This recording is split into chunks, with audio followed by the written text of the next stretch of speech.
प्यारे बच्चों, मैं राजकीय कन्या इंटर कॉलेज लाइन पर मुरादाबाद की हिंदी प्रवक्ता श्रीमती कंचन वर्मा हूँ।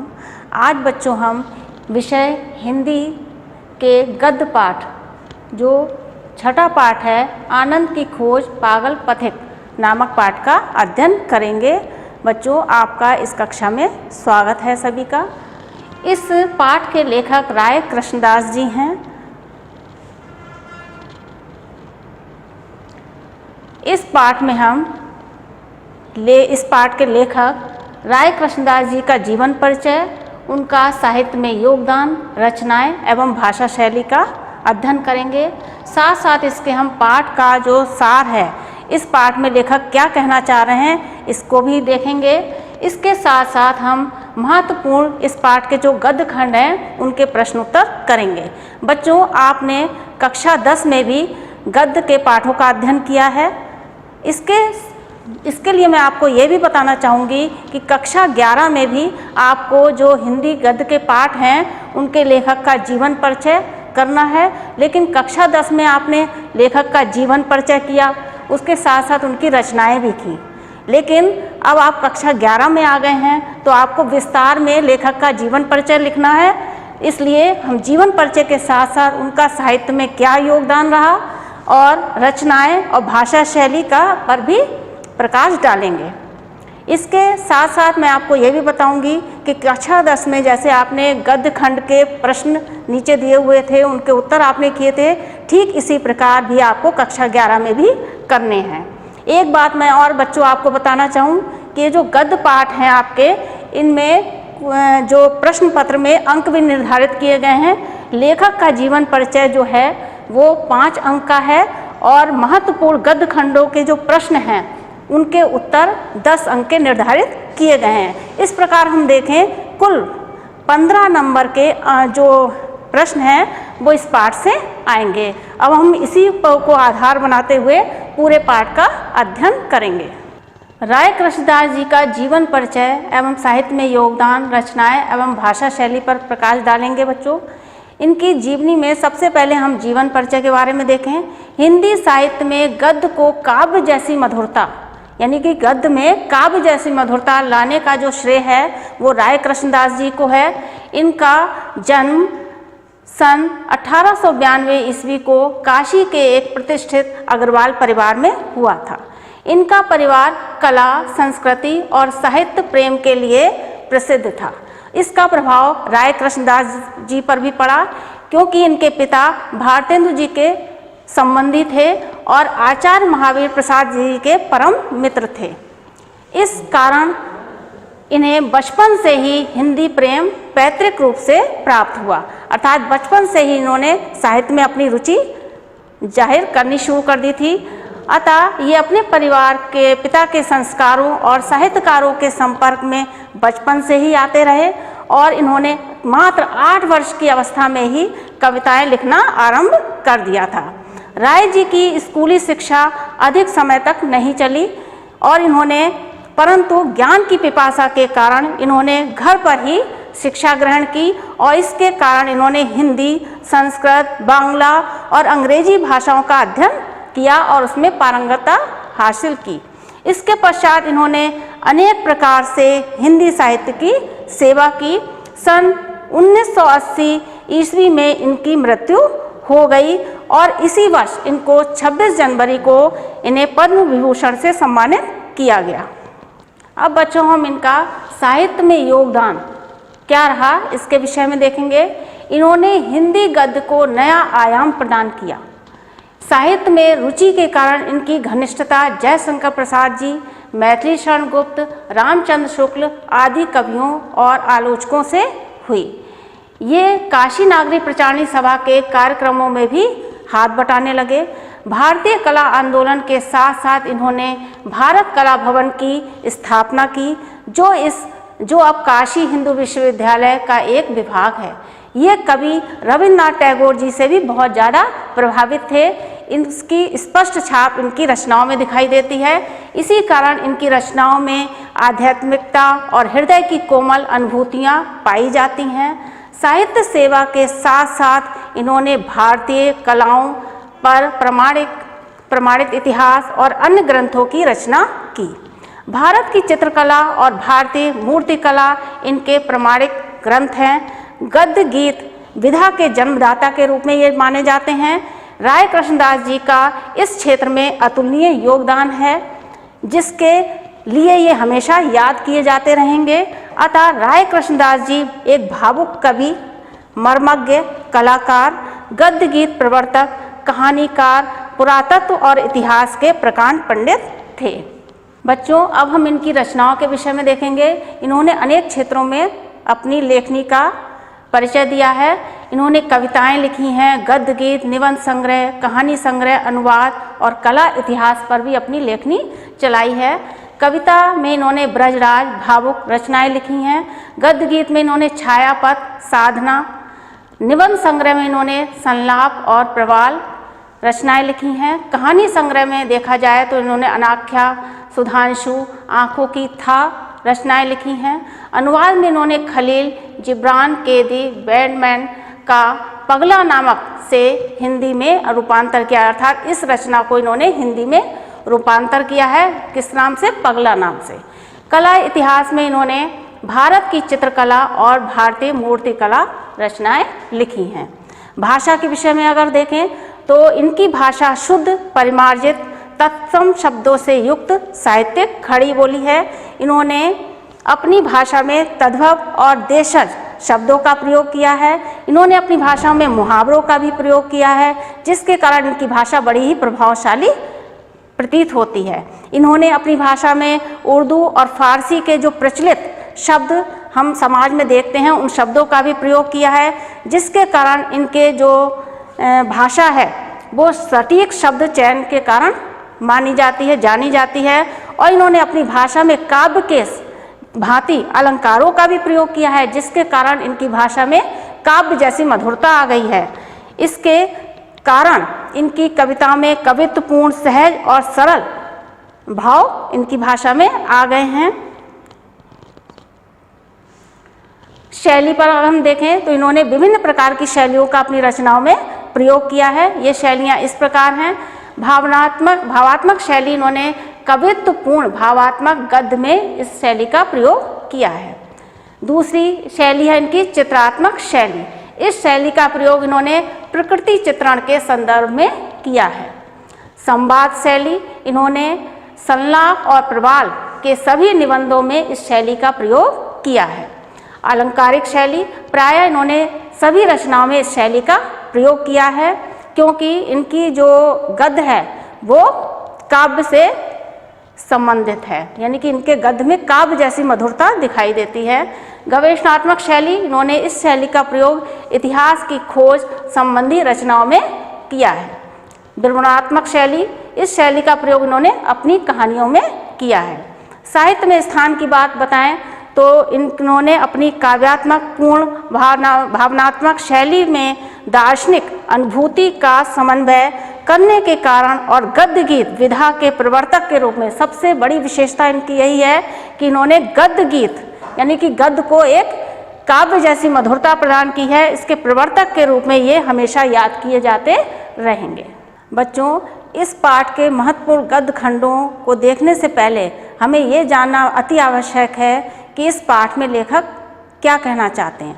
तो इस पाठ का सार बच्चों इस प्रकार है।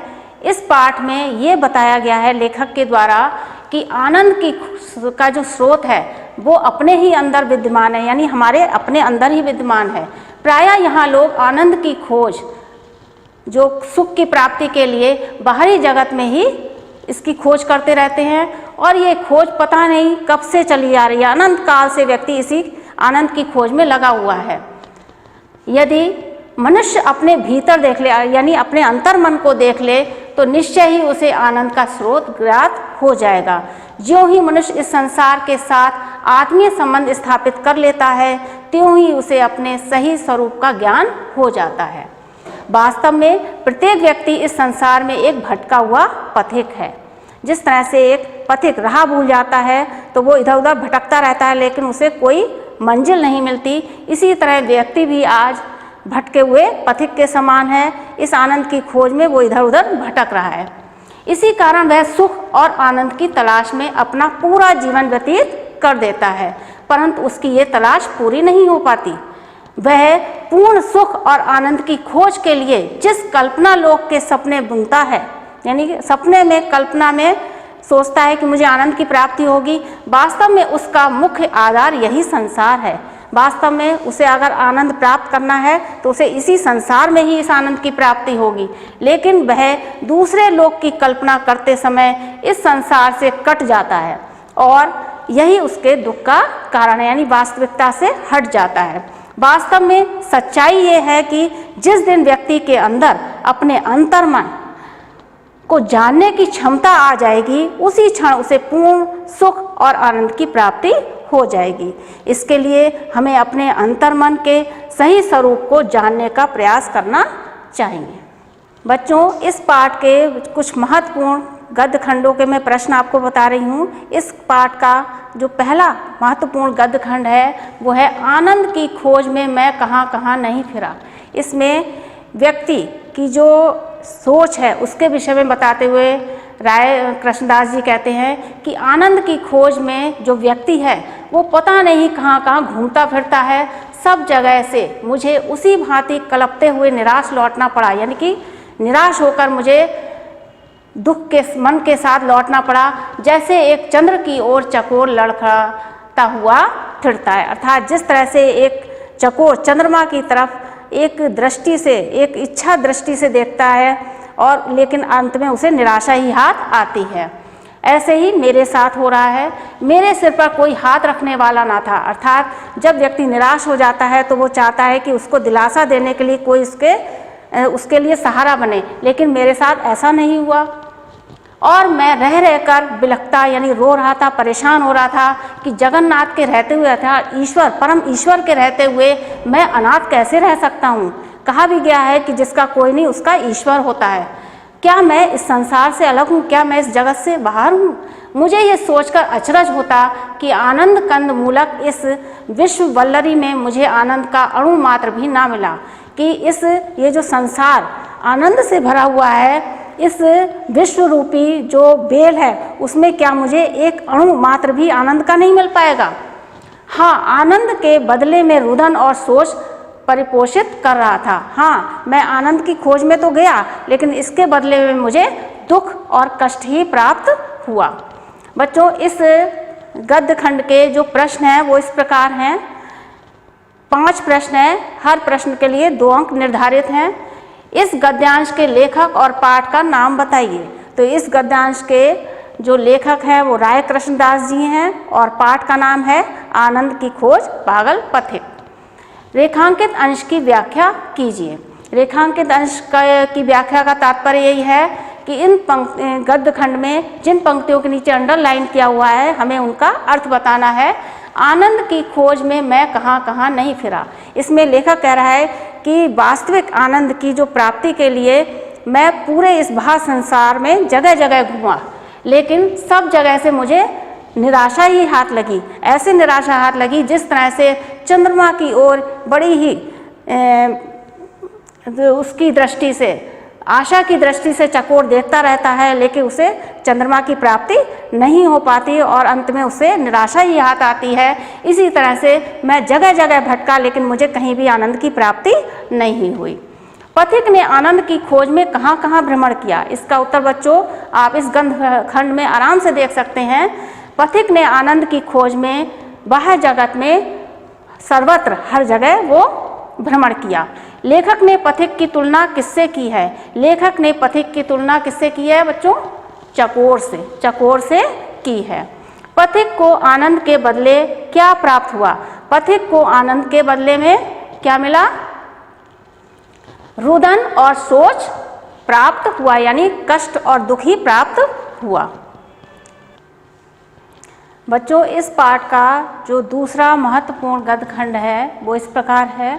अंत को मुझसे ना रहा गया, मैं चिल्ला उठा, आनंद आनंद कहाँ है आनंद? हाय, तेरी खोज में मैंने व्यर्थ ही जीवन गंवाया। बाह्य प्रकृति ने मेरे शब्दों को दोहराया, किंतु मेरी आंतरिक प्रकृति स्तब्ध थी। अतएव मुझे अतीव आश्चर्य हुआ, पर इसी समय ब्रह्मांड का प्रत्येक कण सजीव होकर मुझसे पूछ उठा, क्या कभी अपने आप में भी देखा था? मैं अवाक था। ये इसमें जब व्यक्ति आनंद की खोज से इधर उधर भटकता है और उसे आनंद की कहीं प्राप्ति नहीं होती, निराशा ही हाथ में आती है, तो वो रह नहीं पाता और चिल्ला उठता है, कहाँ है आनंद, कहाँ है सुख, वो जिसकी तलाश में, जिसकी खोज में मैंने अपना सारा जीवन व्यर्थ ही व्यतीत कर दिया, गवा दिया। तभी जो बाहरी प्रकृति है वो मेरे शब्दों को दोहराती है कि लेकिन मेरी जो आंतरिक प्रकृति यानी जो मेरा अपना अंतर्मन है वो स्तब्ध रह जाता है, आश्चर्यचकित रह जाता है, अचंभित रह जाता है। अतएव मुझे बहुत ज़्यादा आश्चर्य होता है कि ये क्या हो रहा है, कि मुझे आनंद या सुख की जिस प्राप्ति के लिए मैं इधर उधर भटक रहा था मुझे क्यों नहीं प्राप्त हुआ।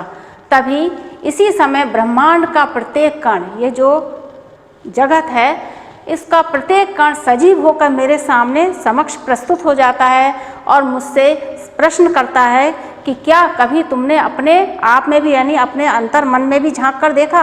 अर्थात कहने का तात्पर्य यह है कि जिस आनंद की तलाश में, किस खोज में तू इधर उधर भटक रहा है, तू इसको अपने अंतर मन में देख, तभी तुझे इस वास्तविक सुख की आनंद की प्राप्ति हो पाएगी। इस बच्चों इस गद्य खंड के जो प्रश्न हैं वो इस प्रकार हैं, इस गद्यांश के पाठ और लेखक का नाम बताइए। तो इस गद्यांश के पाठ का नाम है आनंद की खोज पागल पथिक और लेखक का नाम है राय कृष्णदास जी। रेखांकित अंश की व्याख्या कीजिए। इस प्रश्न का उत्तर है जिसमें अंडरलाइन किया हुआ है, पर इसी समय जब व्यक्ति निराश होकर चीखने लगता है कि आनंद कहाँ हो, आनंद जिसकी खोज में मैंने अपना सारा जीवन व्यतीत कर दिया, व्यर्थ ही गवा दिया, तब उसी समय मेरे प्रश्न का उत्तर देने के लिए ब्रह्मांड का प्रत्येक कण सजीव होकर मुझसे ये प्रश्न करने लगता है कि क्या कभी तुमने जिस आनंद की तलाश में, खोज में तुम इधर उधर भटक रहे हो, क्या तुमने इसकी खोज कभी अपने अंतर्मन में की है। जैसे कि कस्तूरी मृग के बारे में भी कहा जाता है कि कस्तूरी की जो खुशबू है, मादक खुशबू, मृग के अंदर से स्वयं उसकी नाभि से आती है, लेकिन वो उसकी तलाश में इधर उधर भटकता रहता है। उसे यही नहीं पता होता कि जो जिस खुशबू की तलाश में वो इधर उधर घूम रहा है, वास्तव में वो उसी के अंदर है। इसी तरह से अगर हम जिस सुख की तलाश में इधर उधर भटक रहे हैं, यदि जिस दिन भी व्यक्ति ने अपने अंतर्मन में झांक के देख लिया तो उसे वास्तविक सुख की प्राप्ति हो जाएगी। अंत में लेखक क्यों चिल्ला उठा? इस प्रश्न का उत्तर बच्चों, अंत में लेखक इसलिए चिल्ला उठा कि इधर उधर बाह्य जगत में भटकने के बाद भी उसे कहीं भी आनंद की प्राप्ति नहीं हुई। लेखक के शब्दों को किसने दोहराया? इस प्रश्न का उत्तर बच्चों इस गद्यखंड में आराम से आपको मिलेगा। लेखक के शब्दों को किसने दोहराया? बाह्य प्रकृति ने मेरे शब्दों को दोहराया। अर्थात इसका उत्तर हम लिखेंगे, लेखक के शब्दों को बाह्य प्रकृति ने दोहराया। लेखक अवाक क्यों रह गया? लेखक अवाक इसलिए रह गया, आश्चर्यचकित अचंभित इसलिए रह गया क्योंकि उसी समय ब्रह्मांड का प्रत्येक कण सजीव होकर प्रश्न पूछने लगा कि क्या तुमने कभी अपने अंदर भी देखा, कभी तुमने अपने अंदर अंतर्मन में झांक कर भी देखा, जिस आनंद की तलाश में तुम इधर उधर भटक रहे हो, उस आनंद, वास्तव में वो आनंद तो तुम्हारे स्वयं अपने अंदर ही है। बच्चों इस पाठ का तीसरा महत्वपूर्ण गद्यखंड है पथिक। मैंने पूछा, तुम कहाँ से चले हो और कहाँ जा रहे हो? तुम्हारी यात्रा तो लंबी मालूम पड़ती है, क्योंकि तुम्हारा तन सूख कर कांटा हो रहा है और उस पर का फटा वस्त्र तुम्हारे विदीर्ण हृदय की साख भर रहा है। श्रम से हार कर तुम्हारे पैर फूट फूट कर रक्त के आंसू रो रहे हैं। ये देखिए बच्चों, इसमें मुहावरा है। मैंने आपको बताया भी था कि इन्होंने अपनी भाषा में मुहावरों का भी प्रयोग किया है। रक्त के आंसू रो रहे हैं, ये बात क्या है? तो बच्चों इस गद्यांश का थोड़ा सा हम सार देखें। पथिक, मैंने पूछा, तुम कहाँ से चले हो? इसमें आत्मा के विषय में लेखक बताते हुए कहते हैं कि जिस तरह से हमारी जो आत्मा है, इस संसार में जब हम आते हैं तो हमारी आत्मा वास्तविक सुख की प्राप्ति के लिए इधर उधर भटकती रहती है, इस भवसागर से तरने के लिए कोशिश करती रहती है और बड़ी ही लंबी यात्रा उसे करनी पड़ती है। तो ऐसे ही इसमें कहा गया है, क्योंकि तुम्हारा तन, क्योंकि जब लंबी यात्रा करते हैं तो हमारे जो तन मन की जो विदीर्ण अवस्था होती है वो अलग ही दिखाई पड़ती है। तो इसी तरह से वो लेखक कहते हैं, क्योंकि तुम्हारा तन, क्योंकि तुम्हारा शरीर सूख कर कांटा हो गया है, तुम बहुत दुर्बल प्रतीत हो रहे हो, और उस पर तुम्हारा जो फटे वस्त्र हैं वो तुम्हारे विदीर्ण हृदय की यानी दुखी हृदय को प्रदर्शित कर रहे हैं कि तुम अपने हृदय से कितने दुखी हो। श्रम से हार कर तुम्हारे पैर, यानी कि तुमने इतनी मेहनत की, इतनी लंबी यात्रा की है, जिसके कारण तुम्हारे जो पैर हैं वो उसमें खून झलक आया, अर्थात तुम बहुत ज़्यादा थक गए हो। अब बच्चों, इस गद्यांश के जो प्रश्न है वो इस प्रकार है, प्रस्तुत गद्यांश के लेखक और पाठ का नाम बताइए। इस प्रस्तुत गद्यांश के लेखक का नाम होगा राय कृष्णदास जी और पाठ का नाम होगा आनंद की खोज पागल पथिक। रेखांकित अंश की व्याख्या कीजिए। रेखांकित अंश की व्याख्या से तात्पर्य यही है, जो पंक्तियों में अंडरलाइन किया हुआ है, तुम्हारी यात्रा तो लंबी मालूम पड़ती है। इसमें लेखक कह रहा है कि तुम, हे पथिक, तुम बहुत थके हुए नजर आ रहे हो, ऐसा लग रहा है तुम बहुत लंबी यात्रा करके आए हो, क्योंकि तुम्हारा जो शरीर है वो लंबी यात्रा के कारण सूख कर कांटा हो गया है, तुम बहुत दुर्बल कमज़ोर दिखाई दे रहे हो, और उस पर तुम्हारे जो शरीर पर जो फटे वस्त्र हैं वो भी तुम्हारे हृदय की जो दुख को प्रकट कर रहे हैं कि तुम किस तरह से हृदय से भी दुखी हो। लेखक ने पथिक को किसका प्रतीक बताया है? इसमें लेखक ने पथिक को आत्मा का प्रतीक बताया है, जिस तरह से हमारी आत्मा इस संसार में आती है और लंबी यात्रा करके दूसरे शरीर में प्रवेश करती है। पथिक का शरीर सूखकर कांटा क्यों हो रहा है? पथिक का शरीर सूखकर कांटा इसलिए हो रहा है क्योंकि उसने बहुत लंबी यात्रा की है। लेखक के अनुसार पथिक की यात्रा का गंतव्य क्या है? यानी कि गंतव्य का मतलब वो कहाँ तक पहुँचना उसका उद्देश्य है। लेखक के अनुसार पथिक की यात्रा का गंतव्य सुख असीम आनंद की प्राप्ति करना है। बच्चों, इस पाठ का जो चौथा महत्वपूर्ण गद्यखंड है वो इस प्रकार है, भला इस विश्व मंडल के बाहर तुम जा कैसे सकते हो? तुम जहाँ से चलोगे वहीं फिर पहुँच जाओगे। ये तो घटाकार ना है, यानी कि ये जो विश्व है वो एक घड़े के समान है। फिर तुम उस स्थान की कल्पना तो इसी आदर्श पर करते हो, और जब तुम्हें इस मूल ही में सुख नहीं मिलता तब अनुकरण में उसे कैसे पाओगे? मित्र, यहाँ तो सुख के साथ दुख लगा है, और उससे सुख को अलग कर लेने, यानी कि उससे यानी दुख में से सुख को निकालना के उद्योग में, यानी कि श्रम में, परिश्रम में ही एक सुख है। जब उसे ही नहीं पा सकते, यानी जब तुम ये उद्योग करने में ही सफल नहीं हो पाओगे, वहाँ का निरंतर सुख तो तुम्हें एक अपरिवर्तनशील बोझ नहीं यातना हो जाएगी। यानी कि अगर तुम चाहते हो कि तुम्हारे जीवन में केवल सुख ही सुख हो, तो ये जो सुख है तुम कुछ समय के लिए तो आनंदित हो जाओगे, लेकिन ये जो सुख है वो तुम्हारे लिए एक बोझ बन जाएगा, यातना बन जाएगा। अरे बिना नव्यता के सुख कहाँ? अरे बिना नव्यता माने नवीनता, परिवर्तनशीलता।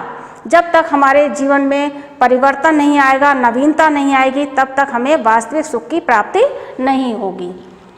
तुम्हारी ये कल्पना और संकल्प, यानी तुमने जो एक कल्पना में जगत का निर्माण कर लिया है, कल्पना लोक में तुम जी रहे हो, वास्तव में ये जो कल्पना है ये बेकार है, झूठी है, निराधार है, और इसे छोड़ने ही में, अर्थात ये जो तुमने कल्पना के रूप में अपने मन मस्तिष्क में संसार बसा रखा है, जब तुम इसको छोड़ दोगे तभी तुम्हें इतना सुख मिलेगा, तभी तुम्हें इस संसार में, वास्तविक संसार में ही सुख की प्राप्ति हो जाएगी और तुम संतुष्ट हो जाओगे, छक जाओगे, यानी तुम पूरी तरह से संतुष्ट हो जाओगे, तुम्हें मूल आनंद की प्राप्ति हो जाएगी, वास्तविक सुख की प्राप्ति हो जाएगी।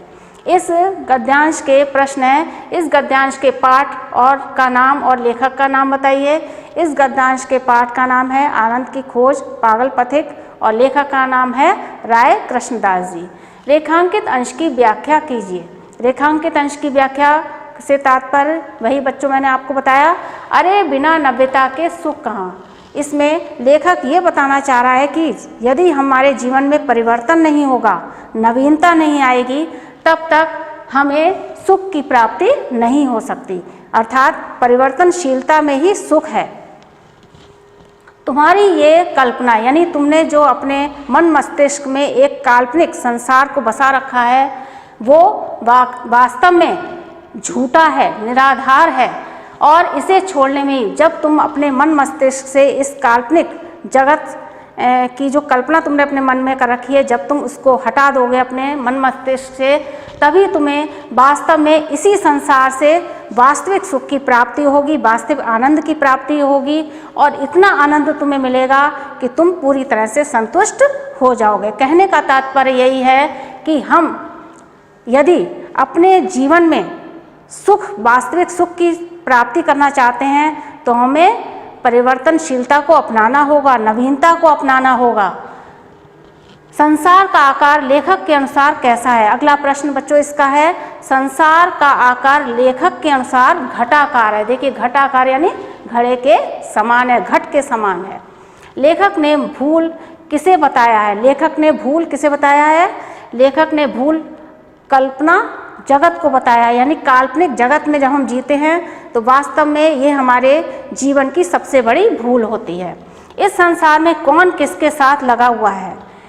ये प्रश्न है बच्चों, किस उद्योग में सुख है? ये इसका 5वां प्रश्न है। इस गद्यांश के अनुसार लेखक ने ये बताना चाहा है कि इस संसार में सुख भी है, दुख भी है। सुख के साथ दुख लगा हुआ है, दुख के साथ सुख लगा हुआ है। और किस उद्योग में यानी किस परिश्रम में, किस कर्म में हमें सुख है, यानी कि जब हम दुख के क्षणों में से सुख के क्षण निकालने का उद्योग कर लेते हैं, तभी वो वास्तव में सुख हमें प्राप्त हो जाता है। प्यारे बच्चों, अभी मैंने आपको जो हिंदी गद्य का 6ठा पाठ था, आनंद की खोज पागल पथिक, जिसको राय कृष्णदास जी ने लिखा था, उसके लेखक का जीवन परिचय, महत्वपूर्ण गद्य खंडों के प्रश्न उत्तर बताए हैं। जैसे मैंने आपको बताया भी था अभी कि गद्य के पाठ जो हैं उनके प्रश्न पत्र में 2 ही तरह के प्रश्न आते हैं। 5 अंक का लेखक का जीवन परिचय होता है और 10 अंक के गद्य खंड के प्रश्न आते हैं, जिनको आपको उसी गद्य खंड से छांट कर लिखना होता है। आशा करती हूँ मैंने जो आपको ये पाठ अभी पढ़ाया है वो आपको अच्छी तरह से समझ में आ गया होगा। धन्यवाद।